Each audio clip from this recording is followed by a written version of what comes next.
우리 함께 주님 찬양하겠습니다. 찬송가 365장입니다.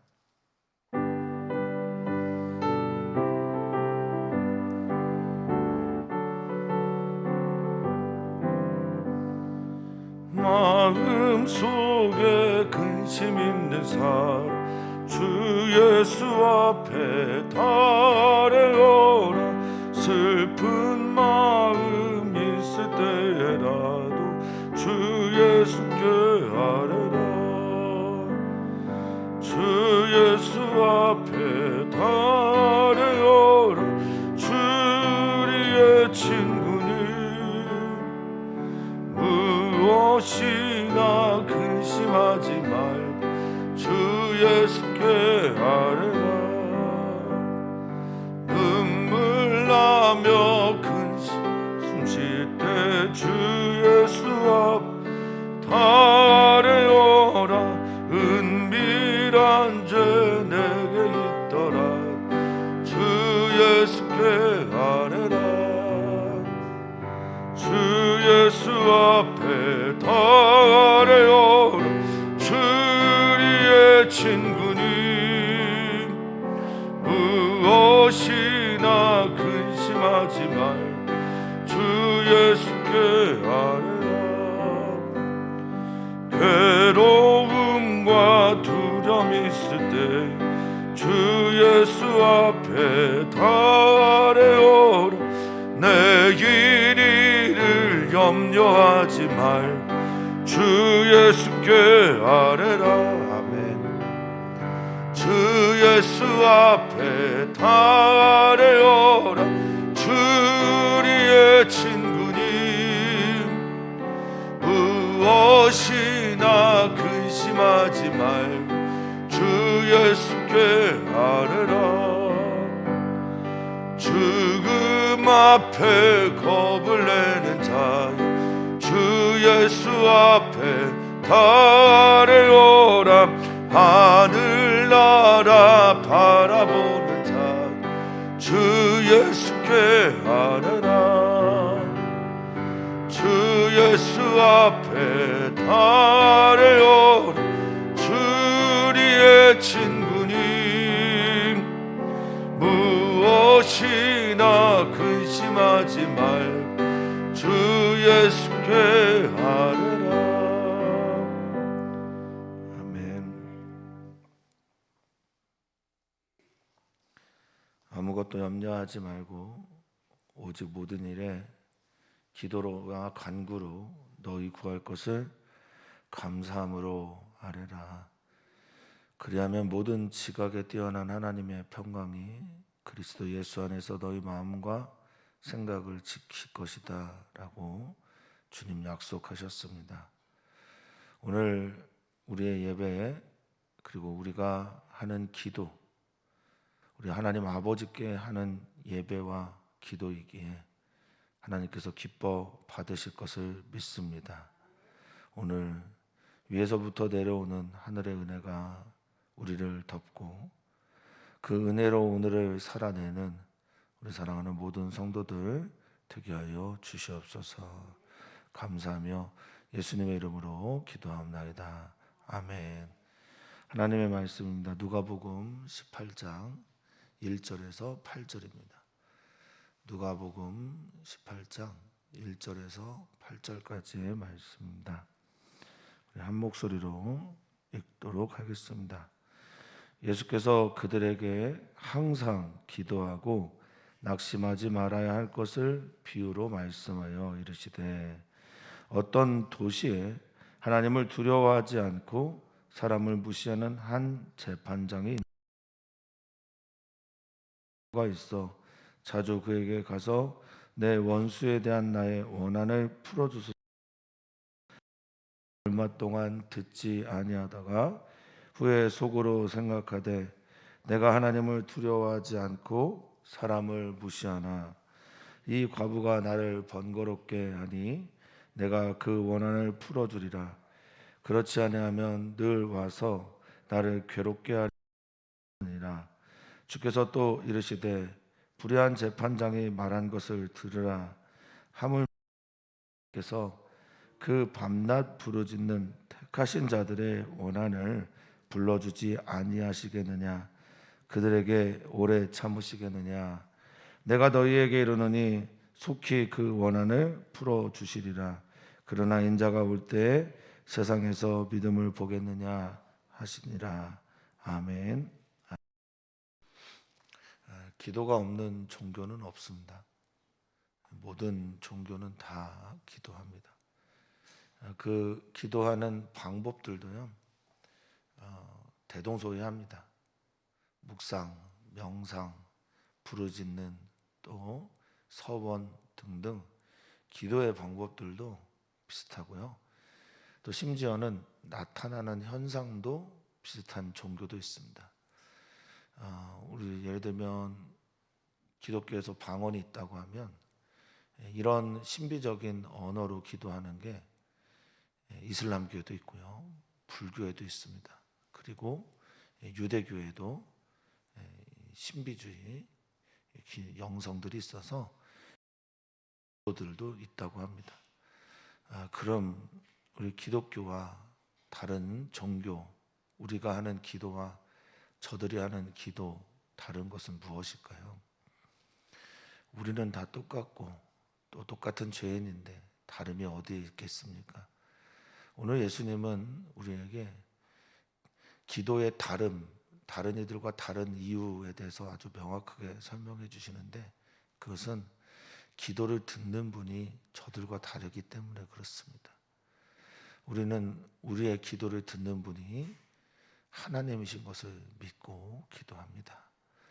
기도의 방법, 기도의 내용, 또 기도를 통해서 나타나는 어떤 현상들, 그것이 물론 중요하겠지만 그것보다 더 중요한 건 우리가 누구에게 기도하냐입니다.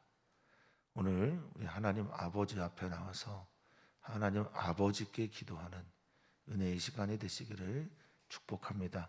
그것을 가르치기 위해서 예수님은 하나의 비유를 말씀하시는데, 1절에 보면 비유의 제목을 먼저 말합니다. 항상 기도하고 낙심하지 말아야 할 것. 지금 예수님이 가르치고 있는 이 비유는 그 제목이 있다면 항상 기도하고 낙심하지 않아야 되는 이유 혹은 그런 것이랄 겁니다.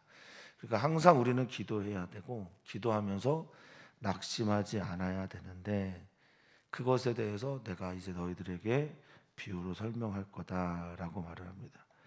특별히 이 기도하다라고 하는 단어, 프로시우콤마이라고 하는 헬라어는 내가 주님을 원하는데 무언가를 원하는 유코마이와 프로스, 앞으로 향하여라는 단어가 있어서 더 간절히 원하다, 더 바라다, 이런 뜻도 있고요.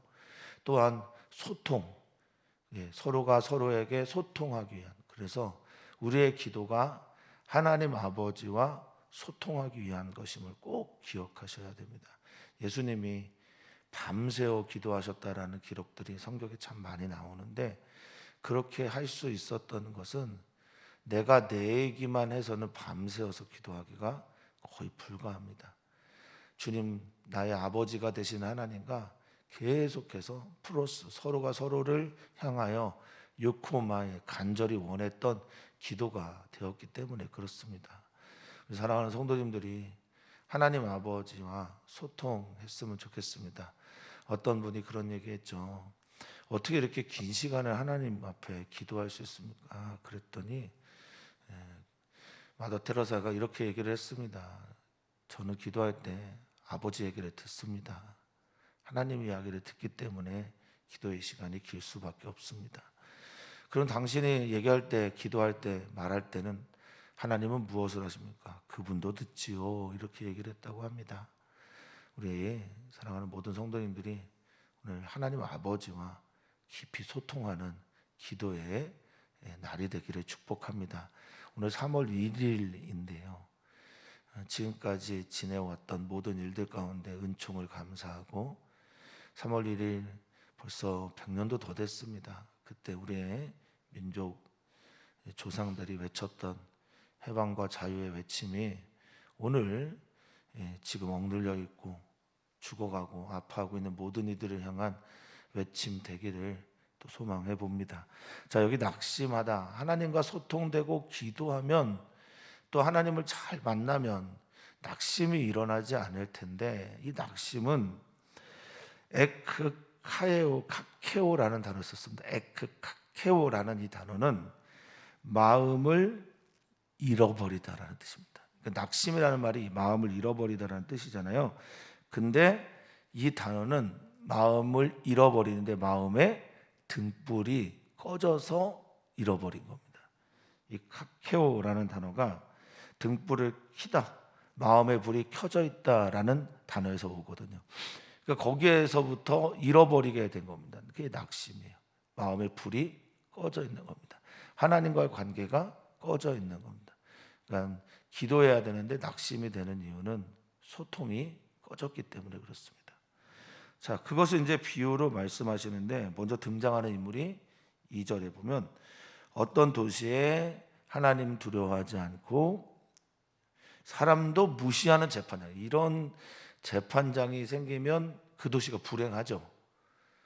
우리가 3월 9일에 대통령 선거가 있는데, 정말 하나님 경외하고 사람을 사랑할 수 있는 하나님 마음이 합한 그런 이가 대통령 되기를 우리가 기도하는 이유는 바로 그런 데 있을 겁니다. 자, 하나님 두려워하지 않는다, 신앙이 전혀 없는 겁니다. 하나님을 향한 경외가 없는 겁니다. 그 무신론자인 거죠. 그 무신론자의 결과가 뭐냐? 사람을 무시하는 겁니다. 여기 무시하다라는 말이요, 그냥 우리는 무시하다라는 단어가 쓰여졌는데, 원래 여기 단어 쓰인 것은 없다, 아니다라고 하는 메라고 하는 헬라어 부정어와 아니다, 없다라는 단어와 엔드테포라고 하는 존경하다, 공경하다, 존중하다라는 단어가 합성어입니다. 두 단어가 있는 거예요. 그러니까 존경하고 공경하고 존중하는 게 전혀 없는 거예요. 그러니까 하나님 사랑하지도 않고 이웃도 사랑하지 않는 재판장이 그 도시에 있습니다. 이 재판장은 도시를 다스리는 사람들을 보통 재판장이라고 하고, 또 당시에는 지금처럼 이렇게 굉장히 분업화되어 있지 않은 시대였기 때문에 입법, 사법, 행정이 보통은 한 사람에게 집중되어 있는 경우가 많죠. 그래서 그를 재판장이라고 이렇게 표현하기도 합니다. 자, 3절 보면 그리고 또 그 도시 불행에 있는 한 여인에 대한 얘기를 합니다. 그래서 성경은, 특별히 구약 성경은 가장 약하고 또 안 된 부류의 세 부류의 사람들을 얘기를 하는데, 고아와 과부와 나그네들을 얘기를 하고, 구약 성경에서 특별하게 하나님이 지명해서 내가 그들의 아버지가 될 거다라고 말한 부류, 세 부류도 바로 이들입니다. 고아와 과부와 나그네. 이 과부는 남편이 없기 때문에, 또는 아들들이 봉양을 해줄 수 없기 때문에 항상 미래가 불안하고요, 현재가 그래서 안타까움이 많은 분들입니다. 자, 그 도시에 한 과부가 있어. 이 과부가 사람 무시하는 재판장에게 갑니다. 사람을 존중하지 않는 재판장에게 가서 계속 청원을 하는 겁니다. 내 원수에 대한 나의 원한을 풀어주소서 얘기하는 겁니다. 이제 원수는 소송하는 사람이죠. 소송하는 사람이고, 고소하고 고발하는, 때로는 이제 사탄이라는 표현을 쓰는 안티디코스라는 말도 되기도 합니다만, 여기서는 어쨌든 소송하는 사람입니다. 소송하는 사람과 내가 관계 속에서 내 원한 좀 풀어주십시오. 당신이 결정권자 아닙니까? 여기 원한을 풀다라고 하는 에크디케오라는 단어가 있는데, 이 단어가 미완료로 쓰였어요. 그러니까 과거부터 현재까지 계속해서 원한을 풀어주세요, 갚아주십시오, 보복해 주십시오. 그리고 에크디케오라는 말은 공의를 행해 주십시오라는 말이에요. 공의를 좀 해주십시오. 공의롭게 좀 통치를 해주십시오. 계속해서 반복해서 합니다. 당연히 하나님 무서워하지도 않고, 하나님 무서워하지도 않으니까 하나님이 고아와 과부와 나그네의 아버지라는 것도 인식하지 못했을 것이고, 사람도 무시하니 당연히 그 재판장의 태도와 행동은 무시일 겁니다. 듣지 않을 겁니다. 거기다가 힘 있는 사람의 기도도 아니니 듣지 않을 겁니다. 청원이 받아들이지 않을 겁니다. 4절에 보면 여기 듣지 않다라는 이 단어가요, 헬라어 원어에서는 그냥 듣다라고 하는 단어를 쓰지 않았어요. 델로라고 하는 원하다라는 단어를 2번 썼습니다. 그러니까 바라고 원하고 들으려고 하다, 이런 종류의 단어인데 그런 게 전혀 없었어요. 처음엔. 그러니까 마음이 전혀 일어나지 않았다는 겁니다. 들리지도 않았고 마음도 받아들여지지 않았다가 후에 속으로 생각합니다. 본인이 이제 속으로 생각하는 거예요. 자기 자신이 스스로 판단한 겁니다. 내가 앞에 했던 예수님의 평가 그대로 내가 하나님 두려워하지도 않고 사람을 무시하는데, 엔트레포라고 하는 그 단어 그대로 씁니다. 무시하는데, 자 5절 뭐라고 되어 있습니까? 이 과부가 나를 번거롭게 하니 라고 말하고 있어요. 내가 그 원한을 풀어주겠다, 그렇지 않으면 늘 와서 나를 괴롭게 할 거다 라고 말을 합니다. 예전에는 그렇게 됐나 봅니다. 이 과부가 나를 번거롭게 하다라는 이 말에 번거로움이라고 하는 동명사가 쓰이는데 그게 코포스입니다. 이 코포스가 번거로움도 있지만 수고, 괴로움이에요. 괴로움, 고난입니다. 그러니까 이 코포스는 나에게 괴로움이라는 단어인데 괴로움을 계속해서 만들어내는 거예요. 다른 일도 내게 못하게 할 정도로 괴롭게 하고 수고롭게 하고 계속해서 고난을 만들어내니까, 고난을 보이니까 내가 그 고난 풀어줘야 되겠다. 그렇지 않으면 어떻게 된대요? 늘 그가 와서, 이 늘이란 단어 5절의 늘과 1절의 항상이란 단어 같은 단어입니다. 판토테라고 하는 헬라어예요. 같은 단어를 썼어요.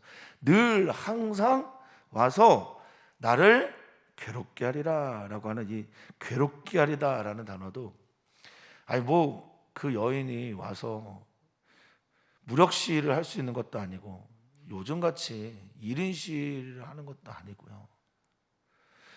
그렇게 하게 되었을 때 이 재판장 얼마든지 죽일 수도 있는데 그냥 계속해서 나를 괴롭게 하다라고 하는 이 휘포피아조라고 하는 헬라어는요, 눈 밑을 때리다 이런 뜻입니다. 눈 밑을 이렇게 계속 때리다라는 뜻이에요. 이게 뭐냐면 눈의 가시처럼 행동한다라는 거죠. 계속해서 나를 눈 밑을 때리면서 괴롭게 하고 눈이 멍들게 하니까 진짜 너무 귀찮아서라도 내가 원한을 풀어줘야 되겠다, 이렇게 말을 합니다. 그래서 많은 목회자들이 여기서부터 실수를 하시는데요, 너희들 그러니까 열심히 이렇게 기도해야 된다, 번거롭게 해야 된다, 항상 기도해야 된다, 주님의 눈 밑을 때릴 정도로 가까이 와서 기도해야 된다, 이렇게 메시지를 전하십니다. 그런데 누가복음 18장 1절부터 8절까지의 얘기는 결코 그것에 대한 이야기가 아닙니다. 초점이 우리에게 맞춰져 있지 않습니다. 누가복음 18장 1절에서 말하고 있는 초점은 파라볼레라고 하는 비유는, 나란히 두고 있는 것은 다름 아닌 여기에 불의한 재판장, 6절에 불의한 재판장, 하나님 사랑하지도 않고 하나님 존경하지도 않고 이웃을 사랑하지도 이웃을 존중하지도 않는 이 불의한 재판장이 말한 것을 들어라. 그는 들어줬다. 하물며 하나님, 여기에 초점이 맞춰져 있습니다. 7절.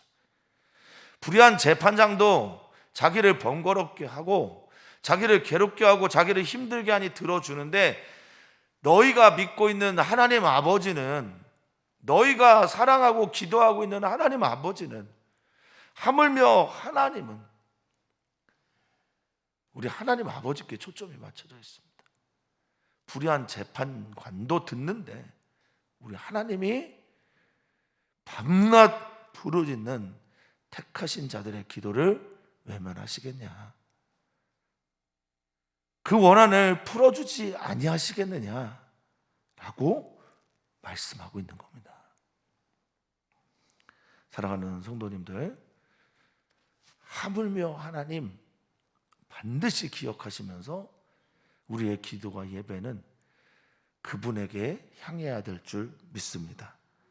밤낮 부르짖는 기도하는 보아우라고 하는 이 부르짖는 것은 하나님을 향하여 소리치고 외치고 기도하는 그들의 택하신 자들의 이 택하다가 에클레시아라고 하는 교회, 에크칼레오라고 하는 교회로 부르다, 하나님의 어떤 목적을 가지고 부르다. 그래서 여기 택하신 자들은 바로 교회에 부름받은 사람들을 의미합니다. 에클렉토스라고 하는 이 단어는 에클레시아, 에크칼레오라고 하는 단어와 어원이 같습니다. 교회로 부르심을 받아서 하나님께 부르짖는 그들의 원한을, 요청을, 기도를 들어주지 않겠냐. 그들에게 기도를, 그들의 아픔에 대해서 오래 참으시겠냐. 마크로티메오라고 하는 이 단어, 오래 참다라는 건 감정, 열정, 해야 될 일을 저 뒤로 미루겠느냐. 그러니 너희 낙심하지 말고 항상 기도해라. 기도 들으시는 이가 하나님 아버지다. 참지 않으실 거다. 지체하지 않으실 거다. 오늘도 너희 기도에 반응하실 거다 라고 말씀하고 있는 게 예수님의 말씀입니다. 8절입니다. 내가 너희에게 이르노니 속히, 듣자마자 반응해 주지 않으시겠냐. 그 원한을, 그 아픔을, 그 고발을, 그 눈물의 이야기들을, 그래서 공의를 행하지 않겠느냐라고 말씀하십니다. 자, 8절 그런데 마무리가 이렇게 되어 있습니다. 그러나 17장의 마지막 때에 대한 말씀을 예수님께서 말씀하셨는데 여기 마지막 때를 살고 있는 우리들에게 물어보십니다. 인자가 올 때, 내가 올 때, 예수님이 오시는 그때, 모두가 다 일상에 취해서 깨어있지 않은 그때, 하나님 오신다고 생각하지 않고 내가 하나님께 가지도 않는다고 생각하고 예수님의 재림의 때가 왔다고 여기지도 않고 내가 예수님 앞에 설 날이 없을 거다라고 생각하고 자기의 생각대로 허랑방탕하며 자신의 일상들을 살아가고 있는 이때 진짜 믿음을 보기는 볼까? 내가 믿음을 보겠느냐? 믿는 자를 보겠느냐? 하나님 아버지에 대한 신앙을 가진 사람들을 내가 볼 수 있겠느냐? 라고 물으시면서 오늘의 설교를 마무리합니다. 사랑하는 성도님들은 끝까지 이 믿음 가지시기를, 하나님 아버지에 대한 확신을 가지시기를 주 이름으로 축복하고 오늘도 그렇게 기도의 자리에 서시기를 소망합니다. 하나님 우리 아버지십니다. 쓸 것을 아시는 분이고 또 염려, 걱정, 근심 다 있는 것 아시는 분입니다. 입히시는 분입니다. 먹이시는 분입니다. 우리를 살리시고 선하게 인도하시는 분입니다.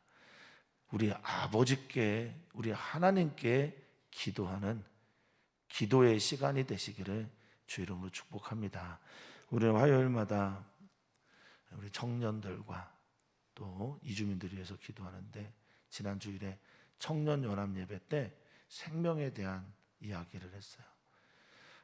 모두가 다 은혜를 받았고 또 새로운 어떤 하나님의 아버지의 마음을 발견한 것으로 저는 보여졌습니다. 감사하고 좋았습니다. 우리 청년들이 생명에 대한 감수성을 가지고 살아갈 수 있도록 기도해 주시고 이 시기에 정말 어렵다고 하는 이 시기에 예수 그리스도의 소망으로 일어날 수 있기를 위해서 꼭 기도 부탁드립니다. 또한 이주민 교회 또 이주민들 위해서 기도를 부탁을 드립니다. 어려운 시기일수록 더 아픔이 있는 게 이주민들이라 우리 사랑하는 성도님들의 기도와 또 격려가 필요합니다. 선교사님들을 위해서 기도해 주시고 지금 우리 교우들 안에도 격리 중인 분들이 있습니다. 격리 중인 분들 또 위해서 기도를 부탁을 드립니다. 아프지 않도록 인후통과 그러면서 갑자기 어르신들 가운데는 호흡 곤란인 분들도 있다고 합니다. 좀 걱정이 되는 분들이 있는데 꼭 기도해 주셨으면 좋겠습니다. 하나님 아버지, 우리의 주님, 우리의 기도의 대상은 바로 이분입니다. 기도를 얼마나 길게 하느냐, 기도를 어떻게 하느냐의 문제도 중요한 것이겠지만 내가 누구에게 기도하는지 분명히 알고 아래는 우리 사랑하는 지체들 되게 해 주시옵소서. 기도의 종교가 기독교입니다. 예수님이 그렇게 기도하셨기 때문에 그렇습니다. 예수님 그렇게 기도하면서 항상 하나님과 소통하시면서 당신의 인생을 멋있게 살아낸 것처럼 우리 사랑하는 모든 지체들도 하나님과 소통하면서 하나님의 뜻을 듣고 나도 하나님의 뜻을 물으며 항상 하나님 그 앞에 선자로 살면서 그렇게 멋진 인생 살아가게 해 주시옵소서. 감사하며 사랑 많으신 예수님의 이름으로 기도하옵나이다. 아멘.